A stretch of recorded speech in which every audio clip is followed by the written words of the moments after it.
selamat pagi Bapak Ibu Saudara yang saya kasih dalam nama Tuhan kita Yesus Kristus. Baik yang ada di rumah maupun dimanapun Bapak Ibu Saudara berada. Mari hari ini satukan hati dan pikiran kita. Kita mau datang kepada Tuhan, kita mau bersyukur kepadanya, memuji dan membesarkan namanya.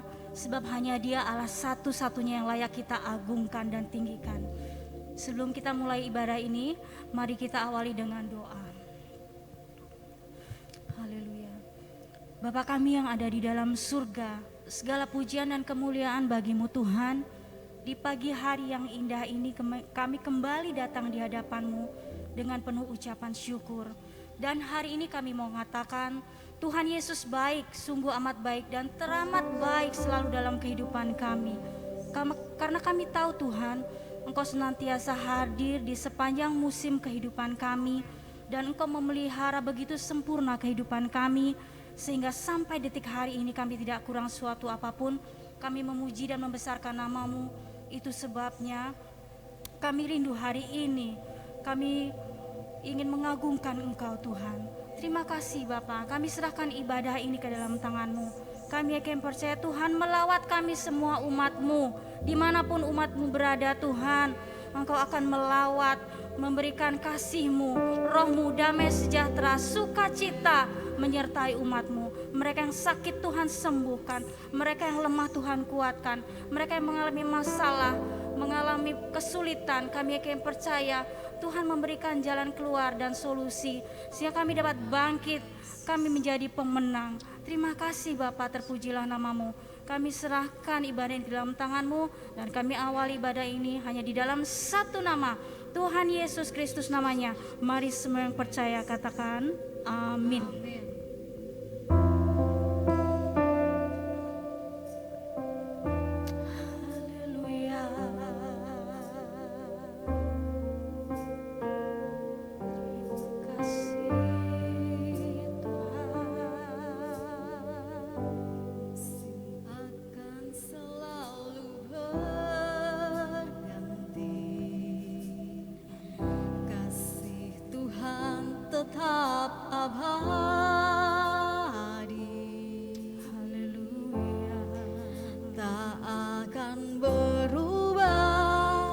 Sampai selamanya ku tetap percaya.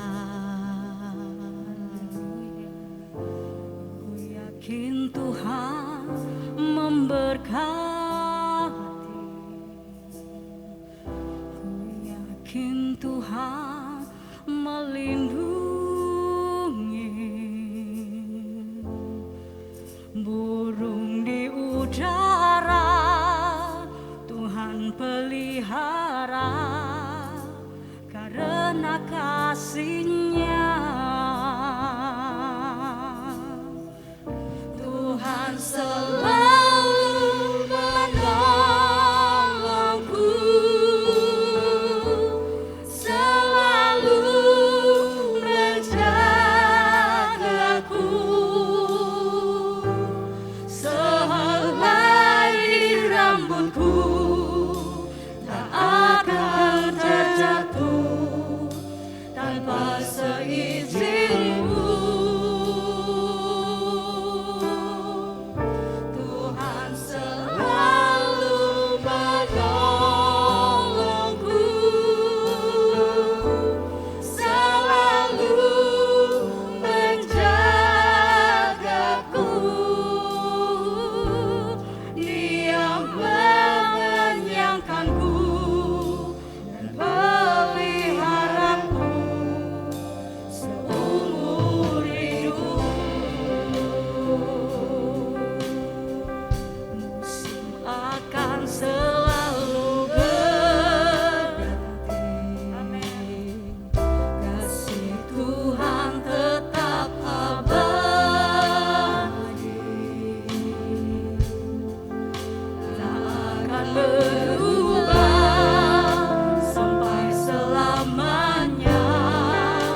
segala kemuliaan hanya bagi nama-Mu Tuhan. Ketika kami mempersiapkan dari awal diri kami, tubuh, jiwa, dan roh kami membuka hati kami dan Roh-Mu berkarya bekerja, mengingatkan, menguatkan kami, untuk kami terus bertumbuh, menaklukkan diri, meletakkan hidup kami sepenuhnya bergantung kepadamu. Yesus Tuhan kami, sesembahan kami. Terima kasih Tuhan, kami tetap memiliki dan kami bangga memiliki Roh Kudus yang terus mengarahkan untuk kami bergantung sepenuhnya, meninggikan, memuliakan-Mu, Yesus Tuhan sesembahan kami. Terima kasih Tuhan, terima kasih, biarlah jiwa kami disegarkan dan kekuatan baru melimpahi kami semua. Kami mendapatkan semangat yang baru yang daripada Tuhan, yang selalu abadi, yang selalu kami rasakan dan kami menikmati semua kepuasan yang datangnya dari Tuhan.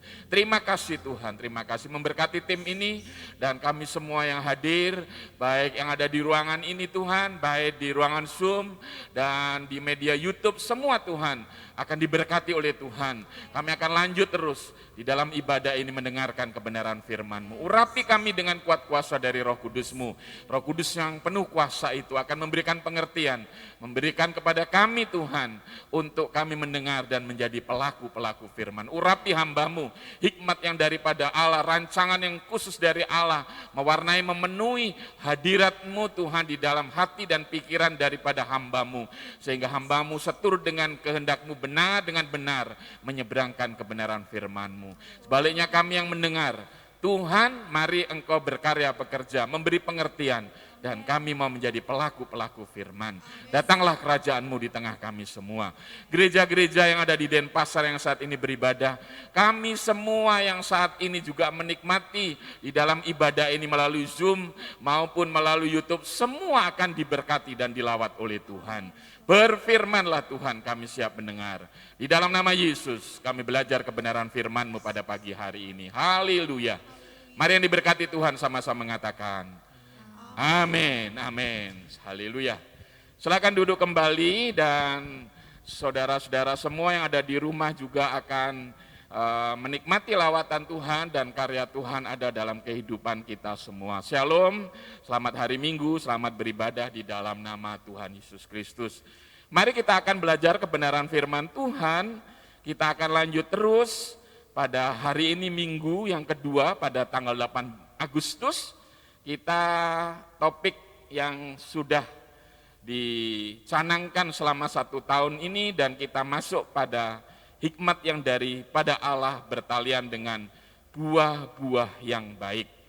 Puji Tuhan, Tuhan baik bagi kita semua. Mari kita akan terus belajar bagian ini. Pada minggu yang lalu Bapak Gembala sudah menyampaikan bertalian dengan bagaimana ketika kita berbuah, seharusnya ketika kita berbicara mengenai garam dan terang, itu harus nampak nyata dalam kehidupan kita sebagai buah-buah yang baik, buah-buah yang hidup yang akan berguna bagi manusia di muka bumi ini, bagi orang-orang yang sedang membutuhkan. Dan kita sedang bicara pada minggu yang lalu bertalian dengan pelayanan yang terbaik. Dan pelayanan terbaik itu ada 2 topik.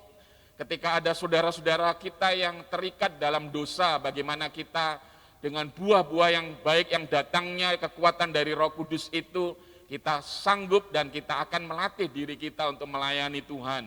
Dan seterusnya biarlah kita juga peka dan peduli dengan orang-orang di seputar kita ketika kita penuh dengan buah-buah yang baik itu dalam pelayanan yang baik kepada Tuhan, ya. Itu yang kita belajar merunut pada minggu yang lalu. Dan hari ini ketika kita berbicara tentang buah-buah yang baik, ya, buah-buah yang baik ketika kita diterjemahkan pada minggu yang lalu bisa berbicara tentang buah-buah kebaikan hati, buah-buah perbuatan baik, ya. Dan sebenarnya hari ini topik yang kita akan mengerucut bersama-sama, buah-buah yang baik itu sebenarnya ciri dan tandanya dari buah-buah yang baik akan ditandai, ya, dengan kita masuk dulu di dalam Yakobus pasal 3 ayat 17 ini. yang kita bisa pelajari bersama-sama, dan kita masuk pada topik yang namanya buah-buah yang baik ya. Jadi semua hikmat yang daripada Allah itu akan mengerjakan, akan menunjukkan pada 1 bulan ini topik kita berbicara tentang buah-buah yang baik. Dan ciri, ya kita akan belajar ciri dan tanda dari buah-buah yang baik itu adalah salah satunya yang kita akan pelajari pada hari ini, pada minggu ini. Ciri dari atau tanda dari buah-buah yang baik itu perilaku baik ya.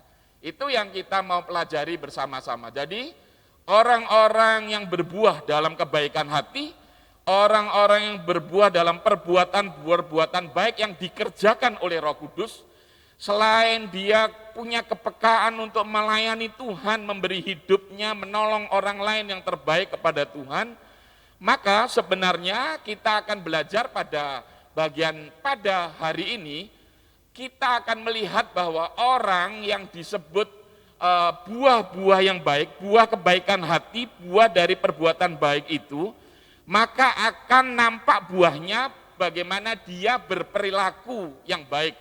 Berperilaku yang baik yang sesuai dengan apa yang firman Tuhan katakan. Dan ketika kita berbicara tentang perilaku baik, kita akan belajar di dalam satu suratan Rasul Paulus di surat Filipi pasal 2 ayat 1 sampai 8 ya. Mari kita akan belajar bersama-sama pada bagian ini. Kita akan membaca terlebih dahulu Filipi pasal 2 ayat 1 sampai 8. Ya. Silakan Mas Bram. Jadi karena dalam Kristus ada nasihat, ada penghiburan kasih, ada persekutuan roh, ada kasih mesra dan belas kasihan. Karena itu, sempurnakanlah sukacitaku dengan ini. Hendaklah kamu sehati sepikir dalam satu kasih, satu jiwa, satu tujuan. Dengan tidak mencari kepentingan sendiri atau puji-pujian yang sia-sia. Sebaliknya, hendaklah dengan rendah hati yang seorang menganggap yang lain adalah utama daripada dirinya sendiri. Ya, lanjutkan terus. Dan janganlah tiap-tiap orang hanya memperhatikan kepentingannya sendiri, tetapi kepentingan orang lain juga. Amin. Hendaklah kamu dalam hidupmu bersama menaruh pikiran dan perasaan yang terdapat juga dalam Kristus Yesus, yang walaupun dalam rupa Allah tidak menganggap kesetaraan dengan Allah itu sebagai milik yang harus dipertahankan, melainkan telah mengosongkan dirinya sendiri dan mengambil rupa seorang hamba dan menjadi sama dengan manusia. Ayat 8. Dan dalam keadaan sebagai manusia, ia telah merendahkan dirinya dan taat sampai mati, bahkan sampai mati di kayu salib. Sampai di situ ya. Hari ini saya akan berbicara banyak hal-hal yang bertalian dengan teori, hal-hal yang bertalian dengan teologi, tetapi ketika kita berbicara tentang perilaku dalam perangai manusia, nanti saya dengan bahasa saya akan menyederhanakan, mengaplikasikan perbuatan baik itu dari orang-orang yang benar-benar berbuah-buah yang baik itu hasilnya seperti apa? Orang-orang yang benar-benar menunjukkan bahwa dia memiliki perilaku yang baik, dari hasil buah-buah yang baik itu, hasilnya apa? Buah-buah yang baik itu dalam perilaku baik itu akan mengerjakan apa di dalam diri manusia ketika kita mengaplikasikan dalam kehidupan sehari-hari. Dan kita belajar dari banyak ayat-ayat di dalam Alkitab. Ketika berbicara tentang kesatuan tubuh Kristus, ketika kita berbicara mengenai persekutuan orang-orang percaya, ketika kita berbicara bagaimana membesarkan kerajaan surga melalui pelayanan di gereja lokal, ketika kita berbicara mengenai dinamika di dalam satu pelayanan di dalam gereja lokal, maka perilaku baik itu sebenarnya bisa belajar dari pasal 2 Filipi ini.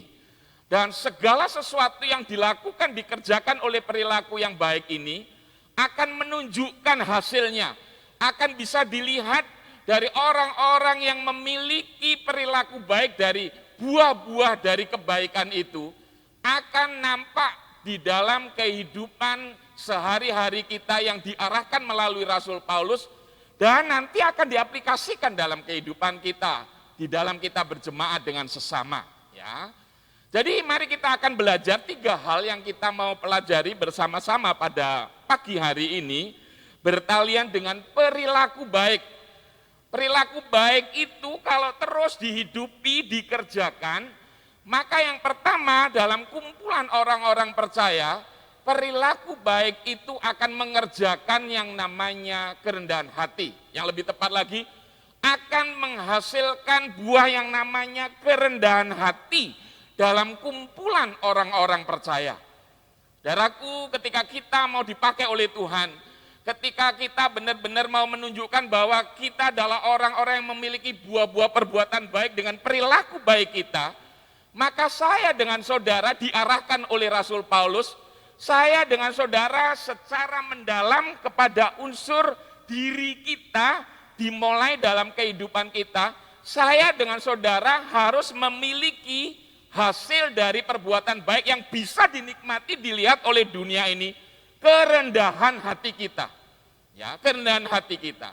Perbuatan baik dan semua buah-buah kebaikan yang akhirnya berdampak dari perilaku seseorang itu, Rasul Paulus pada bagian yang pertama, saya ulangi lagi, akan mengerjakan yang namanya kerendahan hati. Akan menghasilkan buah yang namanya dalam berperilaku itu kerendahan hati kita. Dan itu yang tertulis di dalam pasal 2 ayat 1 sampai ayat 3. Dan kalau Bapak Ibu membaca, tadi sudah dibaca oleh Bapak Bram, sebenarnya kerendahan hati rumusannya di dalam ayat 1 sampai 3 itu sangat sederhana. Kerendahan hati yang ditulis di dalam ayat 1 sampai ayat 3 itu kita belajar hal-hal yang bertalian dengan kata-kata bagaimana kita menyadari bahwa diri kita itu memiliki kelemahan. Ya, orang-orang yang mau dipakai oleh Tuhan, dia akan menunjukkan bahwa dirinya memiliki perilaku kebaikan itu, maka yang akan muncul dalam kehidupan manusia kerendahan hati. Dan rumusan kerendahan hati menurut Rasul Paulus di dalam surat Filipi ini, di dalam pasal 2 ayat 1, coba dibaca Om Bram, pasal 2 ayat 1 sampai 3. Pasal 2 ayat 1 sampai 3. Apa yang dimaksud dengan kerendahan hati itu? Ya, silakan ayat 1 terlebih dahulu. Jadi karena dalam Kristus ada nasihat, Iya. ada penghiburan kasih, Terus? ada persekutuan roh, ada kasih mesra dan belas kasihan. Iya. Karena itu sempurnakanlah sukacitaku dengan ini. Hendaklah kamu sehati sepikir, dalam satu kasih, satu jiwa, satu tujuan.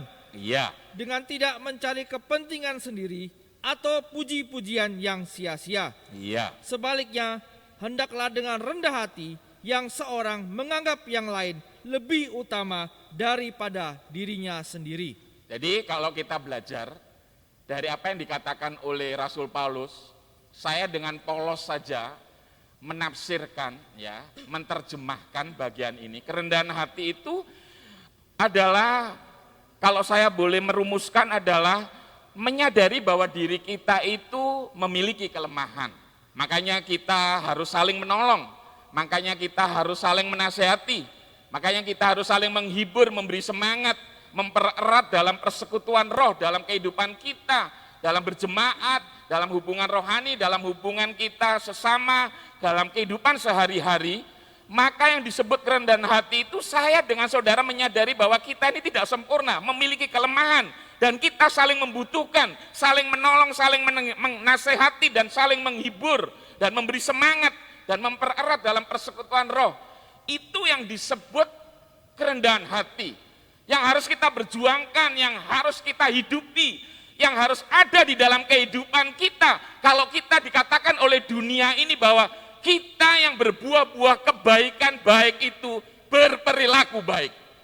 Ya, Bahkan kalau saya bisa merumuskan yang bagian berikutnya, kerendahan hati itu sebenarnya kalau membaca kita harus sehati sepikir. Sehati sepikir itu artinya satu kasih, satu jiwa, satu tujuan. Dan yang berikutnya, orang yang rendah hati itu tidak egois. Artinya tidak mencari kepentingan diri sendiri, tidak mencari puji-pujian yang sia-sia dan menganggap orang lain lebih utama daripada dirinya sendiri. Dan itu semua adalah rumusan dari Rasul Paulus di dalam Filipi pasal 2 ayat 1 sampai 3 yang namanya kerendahan hati. Dan ini harus terjadi sebelum saudara akan menjadi berkat bagi orang lain. Sebelum saudara menolong orang-orang di luaran, maka yang perlu mutlak kita mendasari pada awal dalam diri kita. Kalau saudara disebut oleh Tuhan, oleh firman Allah yang mengatakan berperilaku baik, maka saudara akan menghasilkan buah yang dilihat oleh orang lain, yaitu perangai kerendahan hati itu. Kerendahan hati yang saya bacakan tadi itu tidak egois, merasa diri kita lemah, kita mau sehati sepikir, itu yang dikatakan kerendahan hati.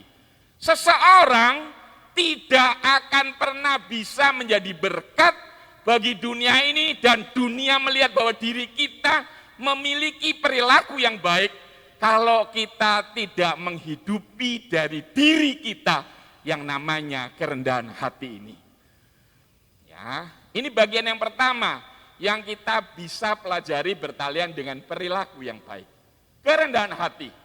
Dan ini yang saya katakan, ini menjadi bagian dari yang harus kita perjuangkan, yang harus kita hidupi, yang harus kita bangun di dalam kehidupan kita. Dunia saat ini butuh contoh teladan dari kehidupan kita, yaitu dimulai bagaimana kerendahan hati itu mutlak kita hidupi, kita jiwai, dan ada di dalam gaya hidup kehidupan kita semua. Itu yang dinampakkan buah-buah perbuatan baik, berperilaku yang baik.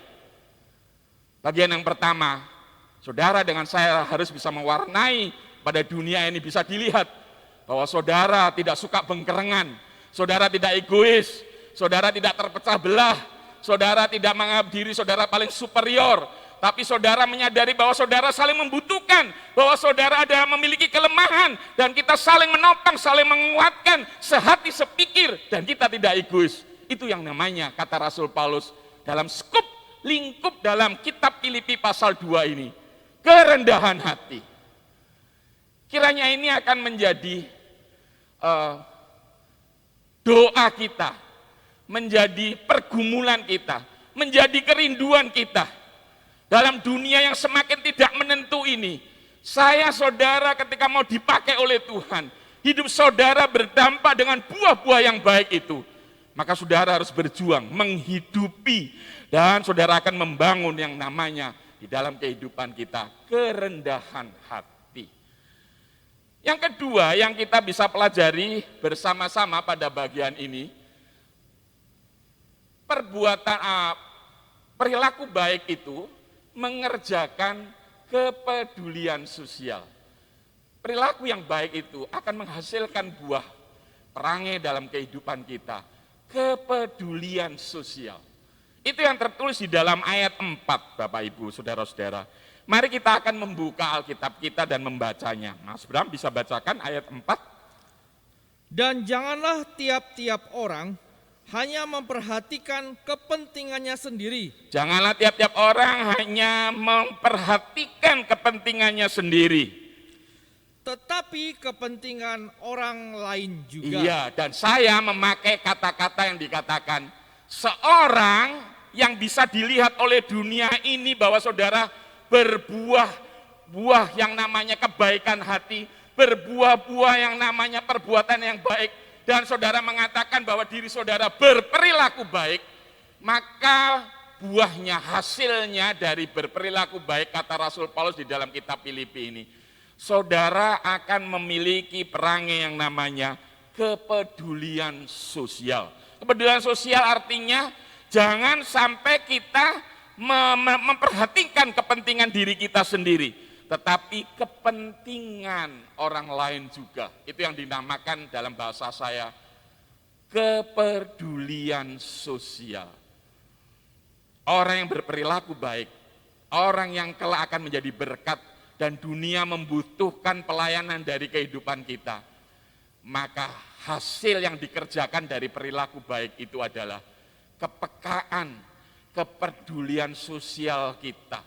Ya, dalam bahasa yang lebih empati kita, ya, kepekaan kita kepada orang-orang di seputarnya membutuhkan kepedulian perhatian dalam kehidupan kita yang harus kita hidupi dan yang harus kita peka, dengar akan suara Tuhan untuk memakai kehidupan saudara, bahwa kalau saudara benar-benar ditinggali dan berperilaku baik itu, saudara pasti ada perangi yang dikatakan Rasul Paulus ini, kepedulian sosial. Ya. Dan kepedulian sosial yang diambil di dalam ayat 4 itu artinya jangan sampai kita ini mementingkan diri sendiri. Jangan sampai kita ini menjadi orang-orang yang masa bodoh, orang-orang yang tidak mau tahu, dan kita hanya memperhatikan kepentingan kita diri sendiri. Makanya kita diarahkan kepekaan, kepedulian dengan kepedulian sosial itu pasti akan muncul dalam kehidupan kita. Ya, mengapa saya mengatakan kepedulian sosial dengan kata-kata janganlah tiap-tiap orang hanya memperhatikan kepentingan diri kita sendiri. Dan Alkitab itu tidak pernah salah. Alkitab itu tetap relevan. Ya. Kalau kita bercermin dari dunia milenial dengan teknologi sebelum ada pandemi ini, maka ayat yang mengatakan jangan seorang pun hanya memperhatikan kepentingan diri sendiri. Ketika kita hidup di dalam teknologi yang mengglobal ini, dengan teknologi yang luar biasa ini terjadi dalam kehidupan kita sehari-hari, teknologi itu membuat apa Bapak Ibu? Teknologi itu membuat segala sesuatu menjadi mudah. Teknologi itu segala sesuatu akan menjadikan segala sesuatu yang akan dikerjakan begitu mudah, terjadi kemudahan. Tapi dampak dari perilaku manusia dengan kemudahan yang didapat itu, Bapak Ibu, orang akan gampang menyerah, orang tidak akan gigih, orang akan pikirannya pendek, dan manusia seperti robot. Perhatikan, saya, istri saya, keluarga saya, siapa saja, walaupun kita kumpul tanpa kita sadari, dikatakan bahwa kehidupan kita sudah masa bodoh. Kita seperti robot, kita mementingkan diri sendiri, kita nggak peduli. Dampak dari mana Bapak Ibu? Dampak dari teknologi kemudahan itu. Ditambah lagi dengan dampak pandemi ini, akan terjadi krisis ekonomi, akan terjadi pengangguran, akan terjadi PHK, akan terjadi kekhawatiran, banyak orang sakit entah itu sakit jiwa, bahkan sakit karena takut mati gara-gara pandemi COVID ini. Semua itu butuh dari yang dikatakan perilaku baik di dalam diri kita. Buah-buah dari perbuatan baik itu harus nyata kita hidupi di dalam diri kita. Dan itu sedang terjadi di seputar kita. Dan Alkitab tidak pernah salah. Alkitab tidak kontradiksi. Alkitab tidak kuno. Alkitab tidak ketinggalan zaman. Semua apa saja yang sekarang dikatakan mementingkan diri sendiri, manusia seperti robot, manusia nggak peduli, satu hari penuh mereka akan pegang HP dari apa saja dan mengerjakan segala sesuatu dari benda mati itu, yang akhirnya kita di dalam berperilaku sampai sebagai makhluk sosial, kita tidak peka lagi dan kita egosentris di dalam diri kita. Nah, saudara-saudara, Alkitab mengajak kepada kita, buah-buah baik itu harus ada dalam kehidupan kita dalam berperilaku. Bagaimana saudara dengan saya akan mengerjakan, akan menghasilkan, akan nampak pada dunia ini kepedulian sosial kita. Makanya di dalam Alkitab, di dalam 2 Timotius pasal 3 ayat 1 sampai 5, baca saja ayat 1 sampai 2. Alkitab itu tidak pernah keliru. Alkitab itu tidak pernah ketinggalan. Dan apa saja yang dikatakan Rasul Paulus, jangan kamu mementingkan kepentingan diri kamu sendiri. Dan setelah yang terjadi seperti ini, ditambahi lagi di dalam 2 Timotius itu. Ya. Coba baca 2 Timotius 3 ayat 1 dan 2. Perhatikan ayat di situ. Ayat 1 dan 2 saja. Ketahuilah bahwa pada hari-hari terakhir akan datang masa yang sukar. Ya, akan datang masa yang sukar. Terus? Manusia akan mencintai dirinya sendiri Terus? dan menjadi hamba uang. Mereka akan membual dan menyombongkan diri. Mereka akan menjadi pemfitnah. Mereka akan berontak terhadap orang tua Ya. dan tidak tahu berterima kasih. Terus? Tidak mempedulikan agama. Tidak tahu berterima kasih, tidak peduli dengan agama. Terus? Tidak tahu mengasihi. Ya. Tidak mau berdamai. Suka menjelekkan orang.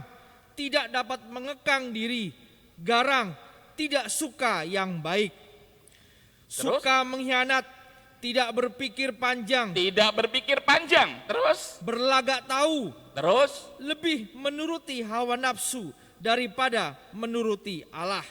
Terus? Secara lahiriah mereka menjalankan ibadah mereka, tetapi pada hakikatnya mereka memungkiri kekuatannya. Jauhilah mereka itu. Ya, jadi kalau kita belajar di gereja kita Tabernakel, dengan jelas bahwa ini berbicara tentang manusia akhir zaman. Ada 18 perilaku manusia yang tidak peduli. Manusia yang akhir zaman egois. Ada 18 di situ perilakunya. Dan saudara-saudara, ketika kita berbicara mengapa kita diarahkan untuk kita bersama-sama memiliki kepedulian sosial. Karena ada kata-kata di situ mencintai diri sendiri. Ya, berikutnya lagi ada kata-kata tidak berpikir panjang ayat 4. Itu adalah bagian-bagian yang digenapi. Dan saudara-saudara mungkin kalau membaca secara harafiah ayat itu, ketahuilah pada akhir zaman ini akan ada masa yang sukar. Ya, ngomong gitu. Kalau orang yang ngerti satu perikop itu, pikirnya Alkitab ini udah jadul, ketinggalan. Karena apa? Gimana dikatakan zaman yang sukar? Semua mudah kok dengan teknologi yang ada ini. Yang dimaksud yang sukar itu bicara tentang perilakunya manusia di akhir zaman ini. Perilaku dari manusia mengapa diarahkan bahwa kita harus menghidupi, harus ada di dalam diri kita yang namanya kepedulian sosial, memperhatikan orang-orang di seputar kita, hidup kita berdampak.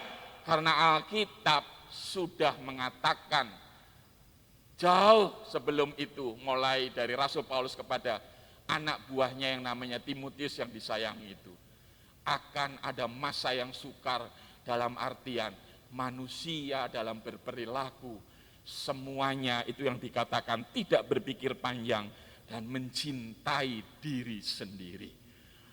Dan hari ini saya mau mengajak kepada kita semua kalau diaplikasikan bagian yang kedua ini, artinya apa? Gereja itu harus benar-benar hidup dalam komunitas yang peka dengan yang namanya empati, yang peka dengan yang namanya kepedulian. Kepekaan ini harus hidup dan ada di dalam gereja di era pandemi ini. Era di mana orang khawatir, era di mana orang takut, era di mana orang-orang dalam sekejap di seputar kita akan meninggalkan dunia ini dengan wafat karena COVID dan seterusnya. Dan kita diajak dan diarahkan oleh Rasul Paulus, diingatkan ciri tanda dari yang namanya perilaku hidup itu akan menghidupi di dalam dunia ini. Kepedulian sosial itu mutlak mewarnai dalam perilaku kehidupan kita sehari-hari. Ya, bersyukur kita sudah memiliki FG.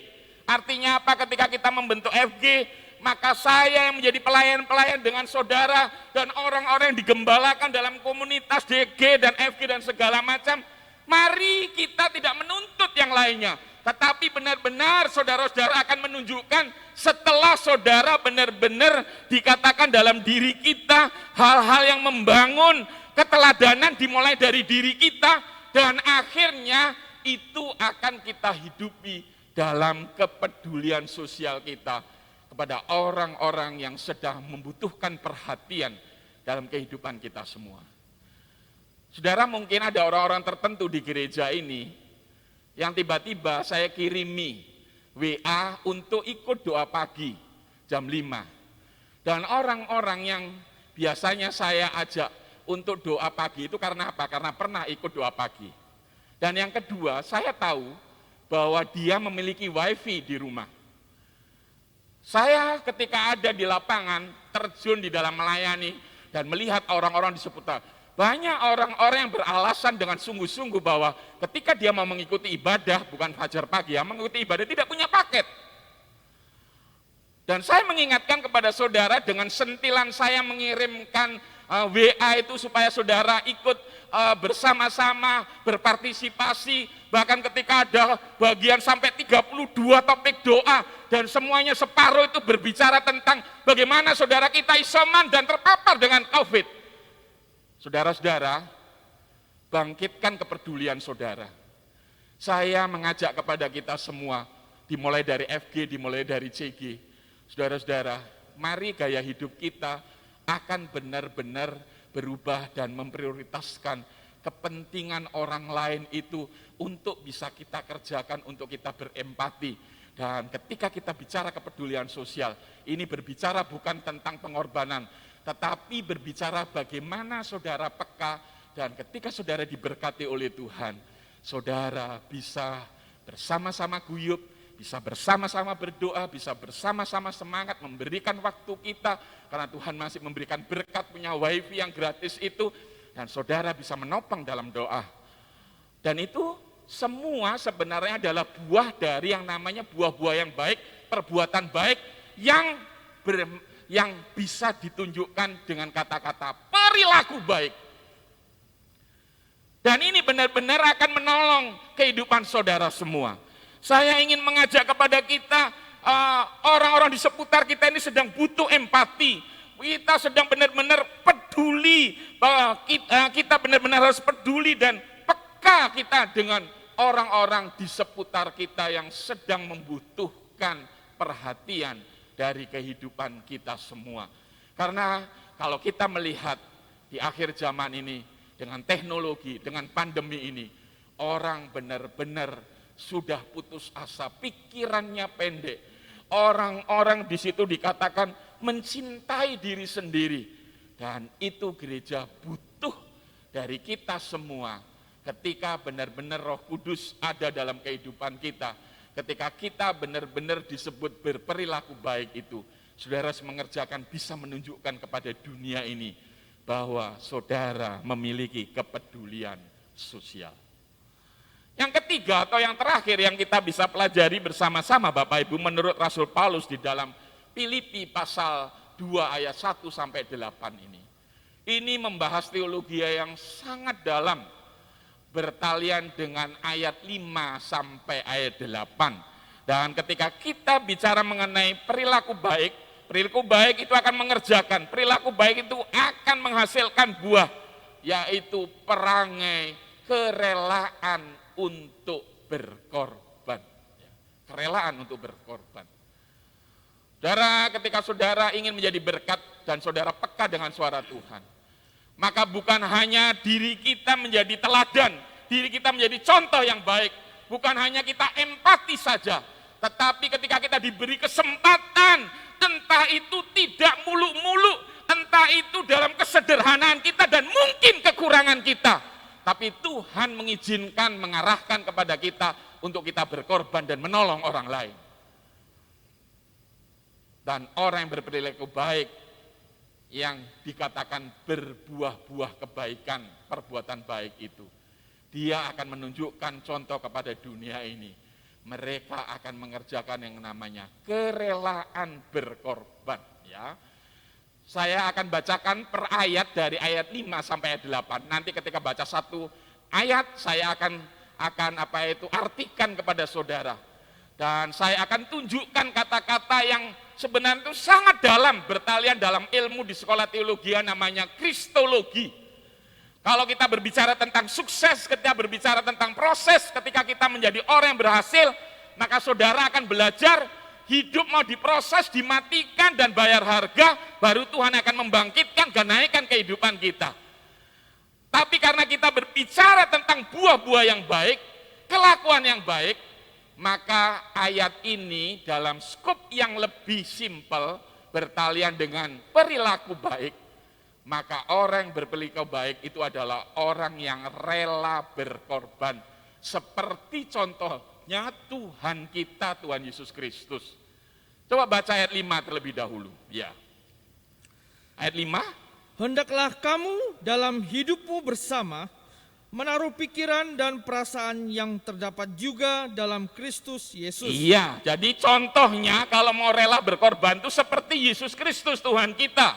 Ya, berikutnya ayat 6 yang kita baca, apa contoh dari Tuhan Yesus yang rela berkorban itu? Yang walaupun dalam rupa Allah tidak menganggap kesetaraan dengan Allah itu sebagai milik yang harus dipertahankan. Sebagai milik yang harus dipertahankan, walaupun dia adalah Allah sendiri. Orang yang benar-benar hidup, kalau saya boleh mengatakan, Tuhan Yesus itu dari surga melepaskan segala hak istimewanya. Dia dari surga melepaskan kemuliaannya di surga, agar manusia itu diselamatkan. Itu yang dikatakan kata-kata milik yang harus dipertahankan. Artinya apa? Segala kesempurnaan, kemuliaan di surga yang luar biasa itu dia lepas dan dia datang ke dunia ini bagaimana supaya manusia itu selamat. Itu yang dikatakan milik yang harus dipertahankan. Dari yang disebut rela berkorban. Berikutnya lagi, melainkan telah mengosongkan dirinya sendiri. Iya, melainkan telah mengosongkan dirinya sendiri. Artinya apa Bapak Ibu mengosongkan diri sendiri? Dia itu rela berkorban sampai datang ke dunia ini. Dia rela menerima penderitaan. Mereka menerima disalahpahami dengan orang. Dia rela diperlakukan buruk. Dia rela dibenci oleh manusia dan mati disalib untuk manusia ini supaya manusia diselamatkan. Itu yang dikatakan mengosongkan diri kalau kita belajar teologi. Jadi ketika saudara-saudara belajar dari kata-kata Yesus yang jadi di muka bumi ini mengosongkan dirinya, itu artinya apa? Yesus itu rela berkorban. Dia bagaimana caranya, dengan segala cara dia mau menyelamatkan umat manusia di muka bumi ini. Dan dia di situ dikatakan rela menerima penderita, rela disalahpahami oleh orang, rela diperlakukan buruk, rela menerima kebencian sampai mati di atas kayu salib. Itu yang dikatakan mengosongkan dirinya. Selanjutnya, dan mengambil rupa seorang hamba. Mengambil rupa seorang hamba, statusnya direndahkan. Ciri dari seorang hamba, dia harus rajin, dia tidak boleh malas, dia harus taat apa yang diatur oleh majikannya. Itulah yang namanya hamba. Dan Yesus melakukan itu demi siapa? Dia rela berkorban demi manusia yang berdosa ini. Dan seterusnya lagi, dan menjadi sama dengan manusia. Dan dalam keadaan sebagai manusia, ia telah merendahkan dirinya dan taat sampai mati. Terus? Bahkan sampai mati di kayu salib. Menjadi sama dengan manusia. Rela berkorban dari Tuhan Yesus yang menjadi sama ini apa? Yesus benar-benar merasakan jadi manusia. Dia lapar, dia menangis, dia capek, ya. Dia berbelas kasihan dengan orang. Dia turut merasakan kelemahan kita. Dia turut merasakan bagaimana manusia itu menderita. Itu dia rasakan. Hanya walaupun bedanya dengan kita, dia tidak ada dosa di dalam dirinya, di dalam Ibrani 4 ayat 15. Tapi dia benar-benar jadi manusia. Apa yang dirasakan oleh manusia, itu dirasakan oleh Tuhan Yesus waktu di muka bumi. Dan itu yang dikatakan rela berkorban demi manusia. Dan hari ini, bagian yang ketiga ini, perilaku yang baik, maka akan dinampakkan dalam dunia yang sedang membutuhkan pertolongan saat ini. Inilah timing yang tepat. Inilah ketika di era pandemi saudara dibukakan mata rohani saudara. Melihat orang-orang di seputar kita. Tidak cukup orang lain supaya mencontoh keteladanan hidup kita yang rendah hati. Orang lain tidak cukup kita melihat, kita berempati, memberi semangat saja kepada mereka. Mendoakan dia, memberikan kata-kata yang membangun. Tidak cukup seperti itu. Tapi diingatkan, dunia ini melihat dari buah-buah yang baik itu. Perilaku yang baik itu adalah bagaimana kita mau rela berkorban. Dan Tuhan Yesus sendiri memberi contoh itu sampai taat mati di atas kayu salib. Demikianlah juga kita pengikutnya, rela berkorban. Saudara yang dikasih oleh Tuhan, ketika saudara diberkati oleh Tuhan, walaupun mungkin tidak berkelimpahan dengan materi, saudara punya pengaruh, saudara punya wibawa, saudara mungkin jadi pemimpin, dengan kata-kata dan nasihat saudara, orang berkisah terkesiap dan bisa menuruti saudara. Ini saatnya untuk saudara minta kepada Tuhan, buah-buah yang baik itu, perilaku yang baik itu, bisa kita kerjakan, kita lakukan kepada orang-orang di seputar kita. Jangan sampai kita kalah dengan orang-orang yang dikatakan tidak percaya kepada Yesus. Tapi perilaku baiknya dalam rela berkorban itu kadangkala melebihi dari kita yang dikatakan orang-orang pengikut Kristus ini, saudara-saudara. Ini bagian yang menarik yang saya mau tunjukkan kepada saudara semua yang ada di tempat ini. Kepada kita semua yang ada di Zoom, kepada kita yang ada di media Facebook, ya, di media YouTube, dan saudara-saudara yang ada di ruangan ini. Saudara yang bisa menangkap semua hal-hal sinyal ini yang sekarang kita mendengar. Mari kita akan peka dengan suara Tuhan. Kalau saudara benar-benar berperilaku baik dan memiliki yang disebut buah-buah perbuatan baik itu, dunia akan melihat keteladanan kita dari kerendahan hati kita, empati kita, kesungguhan dan perhatian kita dalam kepedulian sosial kita. Dan kalau Tuhan izinkan dan Tuhan memberkati kehidupan kita, walaupun mungkin gak berkecukupan, gak berkelebihan, saudara, saatnya buah dari perilaku baik, dari buah-buah perbuatan baik itu adalah rela berkorban, mengorbankan apa yang kita miliki walaupun tidak sepenuhnya, tapi saudara benar-benar dipakai oleh Tuhan mengerjakan itu peka untuk kita rela berkorban bagi sesama. Gereja sekarang tidak butuh teori yang muluk-muluk, gereja tidak perlu khotbah yang bagus-bagus, tapi yang paling penting di era pandemi bagi saya, bukan berarti karena saya seksi diakonia di dalam kemajelisan, tapi saya ingin mengatakan ketika saudara melihat segala sesuatu orang yang benar-benar perlu ditolong, maka saudara akan benar-benar menunjukkan perilaku yang baik itu. Buah-buah dari perbuatan yang baik itu, yang menghasilkan dari kehidupan, perilaku kehidupan kita yang namanya rela berkorban. Dan jangan salah Bapak Ibu, ketika kita bicara 3 topik ini, ya, 3 topik yang disebut kerendahan hati, kepedulian sosial, kerelaan berkorban, saudara, jangan sampai kita sombong dan arogan. Itu semua bisa terjadi dan kita dipakai oleh Tuhan. Karena apa? Karena yang mengerjakan itu adalah karya Yesus yang mati di atas kayu salib untuk pengampunan dosa. Itu yang disebut anugerah Tuhan. Dan saudara sampai sekarang tetap eksis. Saudara tetap bisa yang namanya jadi teladan kerendahan hati kita. Saudara masih bisa kepedulian sosial menjadi yang namanya contoh yang baik bagi orang di seputar kita. Dan kita tetap eksis di dunia ini menjadi berkat, menolong orang lain dalam yang namanya kerelaan untuk berkorban. Itu semua dikerjakan sampai kita eksis sampai hari ini karena pekerjaan dari Roh Kudus. Ya. Jadi segala sesuatu yang kita kerjakan sampai hari ini kita bisa seperti ini karena perjumpaan kita bertemu dengan Yesus dan mengaku bahwa diri kita orang jahat dan kita menerima pengampunan dosa. Dan ketika kita masih bisa bertahan sampai hari ini dan tetap eksis dan hidup kita benar-benar seperti apa yang dikatakan oleh firman Tuhan, itu karena kemurahan Roh Kudus yang tinggal dan mewarnai di dalam kehidupan kita.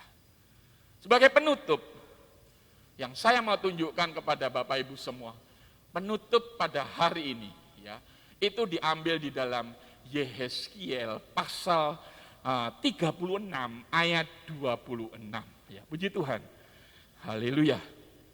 kamu akan kuberikan hati yang baru Iya, dan roh yang baru di dalam batinmu. iya, Dan aku akan menjauhkan dari tubuhmu hati yang keras dan kuberikan kepadamu hati yang taat. iya.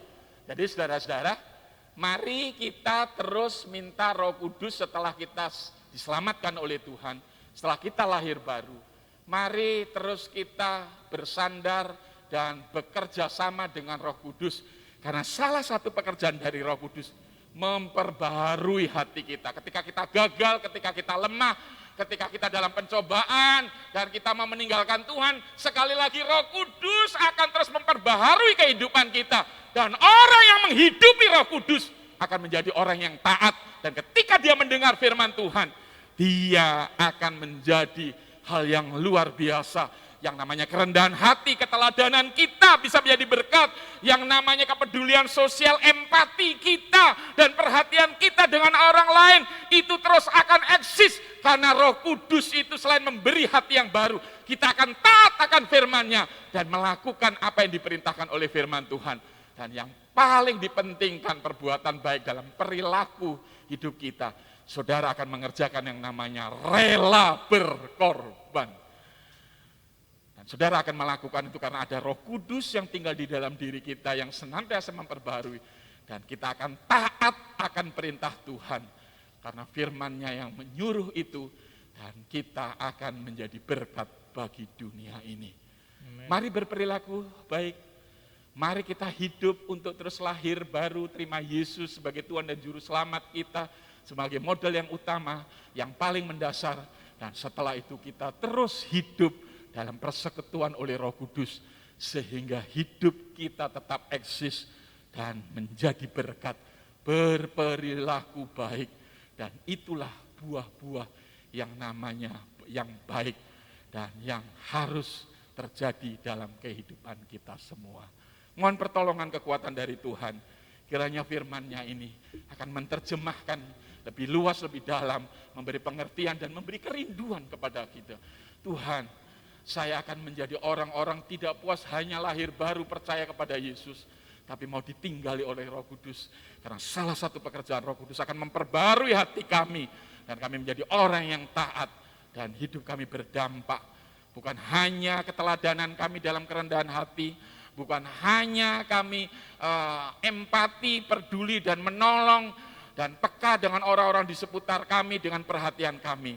Tapi dengan keeksisan kami karena diberkati oleh Tuhan, kami rela berkorban. Karena dunia saat ini sedang membutuhkan hal-hal semacam itu tercermin dalam kehidupan kita. Mari kita nyanyikan pujian ini. Bukan dengan kekuatanku ku dapat jalani hidup ini. Haleluya, nyanyikan dengan segenap hati kepada Tuhan. Bukan dengan kekuatanku ku dapat jalani hidupku, tanpa Tuhan yang di sampingku, ku tak mampu sendiri. Engkaulah kuatku, yang menopangku. Ku pandang wajah-Mu dan berseru, pertolongan-Mu datang dari-Mu. Peganglah tanganku, jangan lepaskan. Kaulah harapan dalam hidupku. Ku pandang wajah-Mu dan berseru, pertolongan-Mu datang dari-Mu. Peganglah tanganku, jangan lepaskan. Kaulah harapan dalam hidupku. Nyanyian pujian ini dengan segenap hati kita kepada Tuhan. bukan dengan kekuatanku, ku dapat jalani hidupku. Amin. Tanpa Tuhan yang di sampingku. Amin. Ku tak mampu sendiri. Engkaulah kuatku. Benar Tuhan. Terima kasih yang menopangku. Ku pandang wajah-Mu dan berseru. Katakan, pertolonganku datang dari-Mu. Peganglah tanganku, jangan lepaskan. Kaulah harapan dalam hidupku. Ku pandang wajah-Mu dan berseru. Katakan, pertolonganku datang dari-Mu. Peganglah tanganku, jangan lepaskan. Glory. Kaulah harapan dalam hidupku. Kaulah harapan dalam hidupku. Kaulah harapan. Amin. Dalam hidupku. Terima kasih Tuhan. Terima kasih kayak untuk korban-Mu yang sempurna. Korban-Mu yang sempurna, Yesus Kristus. Glory, haleluya, haleluya. Berkaryalah, bekerjalah, ubahkan hidup kami. Biarlah kami menyerah sepenuhnya kepada-Mu Tuhan. Kami mau dipakai oleh Tuhan. Kami mau menunjukkan buah-buah baik itu Tuhan. Kami mau berdampak hidup kami. Inilah saatnya kami melayani Engkau Tuhan. Dari keteladanan kerohanian kami, dari empati kami, sampai kepada korban-korban kami untuk dunia yang sedang membutuhkan ini Tuhan. Pakai hidup kami. Pakai hidup kami Tuhan. Meteraikan oleh Roh Kudus-Mu. Terima kasih Tuhan. Terima kasih Tuhan. Haleluya, haleluya. Ku pandang wajah-Mu dan berseru. Amin. Pertolongan-Mu datang dari-Mu. Peganglah tanganku, jangan lepaskan. Benar Tuhan. Kami mau dipegang oleh Tuhan untuk dipakai oleh Tuhan dalam hidupku. Ku pandang wajah-Mu dan berseru. Pertolonganku datang dari-Mu. Peganglah tanganku, jangan lepaskan. Kaulah harapan dalam hidupku. Kaulah harapan dalam hidupku. Kaulah harapan